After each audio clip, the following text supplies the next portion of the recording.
What does the Salvadorian Civil War have anything to do with making pupusas? Let's talk about it. I should have gotten a haircut. El Salvador, country, Central America.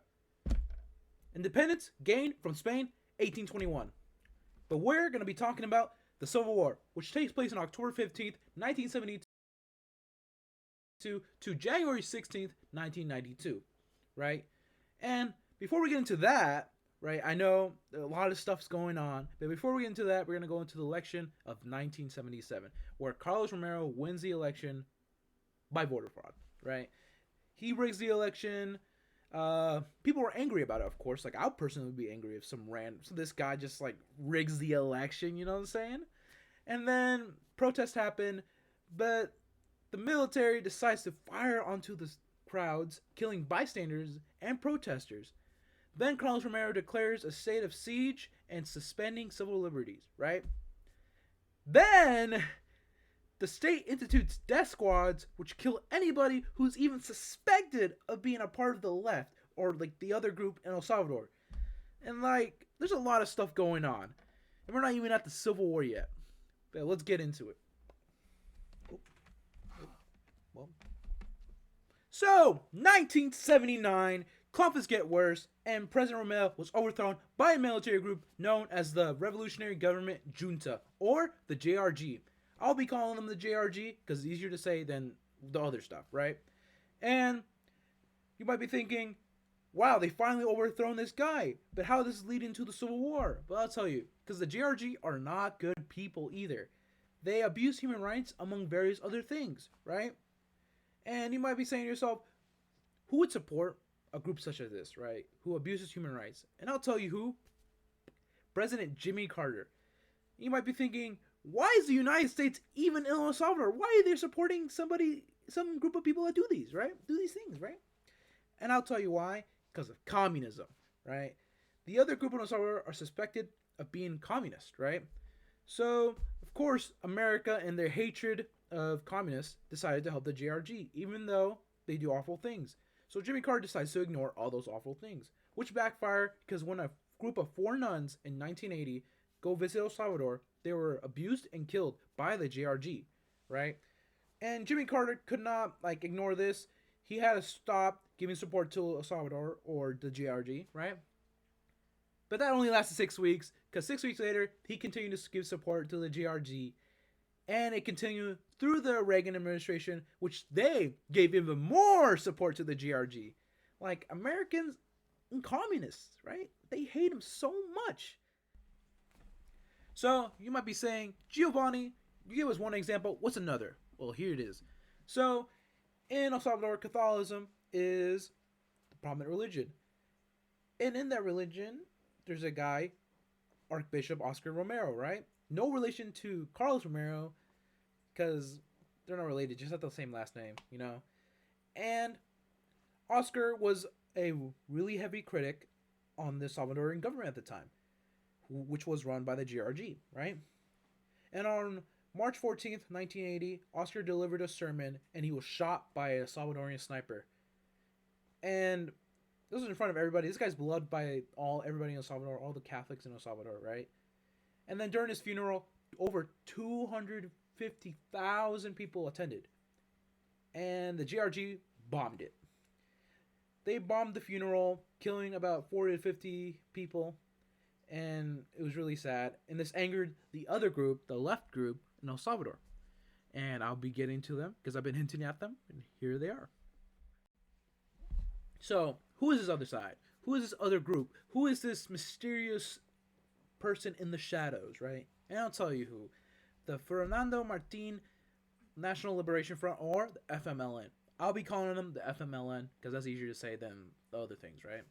And you might be thinking, Giovanni, you keep talking about this group. You keep talking about how the U.S. is suspicious and all that, and that they're communist or something. And I'll tell you why the U.S. thinks they're communist, right?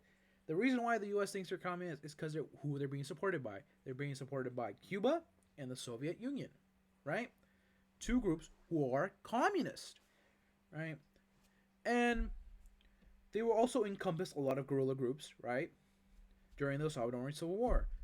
And after the death of Oscar Romero, right? one of the leaders had to say this about it. Ana Guadalupe Martinez said, "We said we will either take the struggle into the open or to the mountains, or they will kill us all here in the city."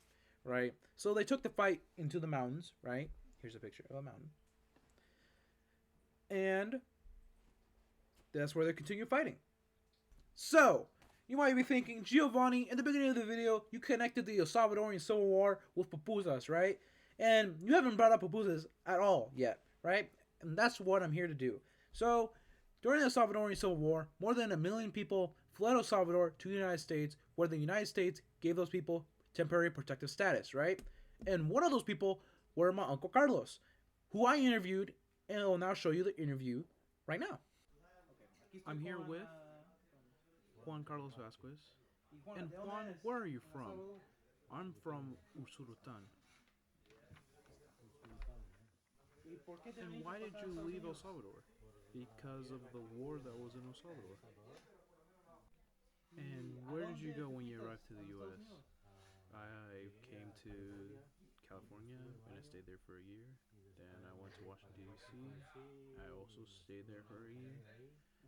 Next, I went to Seattle, Washington, and I've been here for 16 years. And do you like pupusas? I love the pupusas. So, my uncle fled El Salvador in search of a better future and to escape the war, right? So, he had to leave his family behind. He left my tia Alba and their child. And I will now be showing you the interview with my tia Alba. Okay, Alba, what was your motive for leaving El Salvador? Because it was very dangerous. And since my husband was already here, and I was over there alone with my child, and I came here. When was that? In 1994. The last person I interviewed was my dad. My dad was a kid when the El Salvadorian Civil War was happening, so I asked him to tell me his recollection of the events that he remembers during that time, and also to tell me what he went through, where he went, when he did finally come to the U.S. Okay, I'm here with Robert Vasquez. Okay, Robert, where are you from? I'm from Usulután. They're all from the same spot? And you were a kid when my uncle left, right? Yep. And how was the war when you were a kid? It was really ugly because sometimes you could hear the firefighters nearby, or you can hear the planes dropping bombs.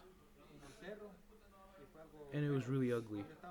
I was really small, so I wasn't really in danger of being recruited or anything, unlike my uncle. And who did you live with? I lived with my grandparents, because everybody was in the U.S. at the time. And Robert, when did you get here in the U.S.? I came in 92, the war already ended, and I came here to my grandmother because she applied for me to get here. And where did you go? Did you go to California? I got to California, and then I moved to Washington because there's better opportunities, better future here, and they paid more than California. So you might be thinking to yourself, Giovanni, you still haven't explained to us why pupusas. Why do you keep bringing up pupusas? You keep saying pupusas this, pupusas that, and you haven't explained why it has anything to do with the El Salvador Civil War. And I'll tell you why. So my aunt only started making pupusas when she arrived to the U.S. And I interviewed her one last time and asked her to show us how to make pupusas and why she started making pupusas and stuff like that. Basically, just questions about pupusas. Today, we're going to learn how to make pupusas. This is my aunt, Alba. Say hi to the camera. Say hi.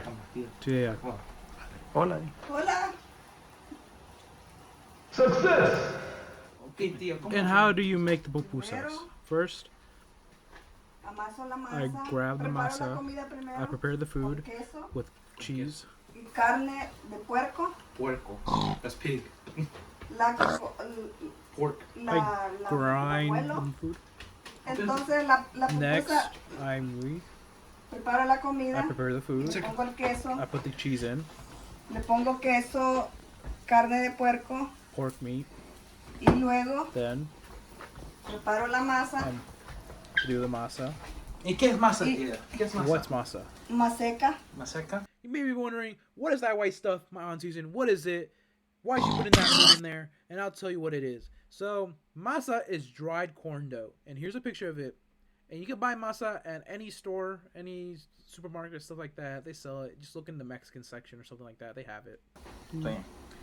Y entonces Next, we agarro mi pedazo de get masa, masa.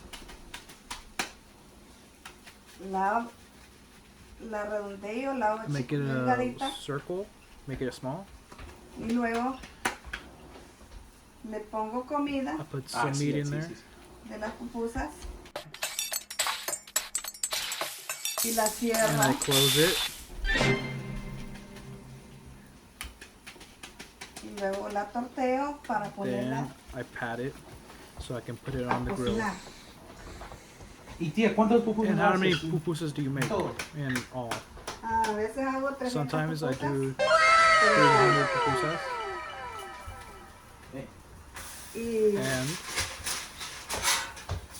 cuando me when encargan somebody hago asks me to 300 make them, pupusas, I make o si no, 300. pues, hago para comer if aquí not, I nosotros, just make enough so we can eat here. porque nos encantan las Because pupusas. we love pupusas. Para hacer una When I make a pupusa, dozen of me pupusas, tardo it takes me media hora. like a half hour. Mm. ¿Y por And 300? for 300, Por 300 for pupusas me 300, tardo it takes me como unas like 6 horas. yo 6 creo. hours. 6 hours for you those at home that don't speak Spanish. And ¿Y te gusta hacer pupusas? do you like to tía? make pupusas? Me gustan porque I me gustan las love pupusas. making pupusas because I love eating pupusas. Sí. Y hay canciones de pupusas. And there's ¿Tú songs sabes about canciones, pupusas. sí? I'm pretty sure there's songs about pupusas. Y la canción, sí, hay The una song goes canción like de las this. pupusas que dice, yo soy guanaco. Ya no me la sé. I'll put a link for it down below, right here.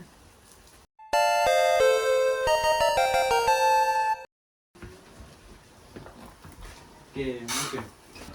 Okay, tía, ¿y por qué why did comenzaste you tus start to make pupusas? pupusas? Porque Because yo quería I comer wanted to eat pupusas pupusas, y, and y si voy al restaurante go to the voy a restaurant, pagar I'm gonna pay mucho a y lot of para money, eso mejor yo las hago. and it's better for me just to make them. Cost efficient. ¿Y cuándo comenzaste? ¿Cuál año? When did you start? What year? Comencé I started como, About hace como unos 5 años, yo creo. like 5 years ago. 5 years. I think años atrás. 5 years ago. Y And acá you started comenzaste, here, acá en right? Estados Unidos. Acá en Yes, Estados I Unidos started. comencé a hacer pupusas. that's how you make pupusas. Thank you everybody for joining me on this journey of El Salvadoran culture and history. And this video is just an excuse for me to eat pupusas. As you can see, here's some footage of me eating pupusas. I'm really enjoying it. I really love pupusas. If you haven't tried pupusas, try it. It's a 10 out of 10. And yeah, thank you to everybody who I interviewed. Thank you to my aunt for letting me use her as basically the main focus of my project. And yeah, pupusas are great. 10 out of 10. This video is over. Bah!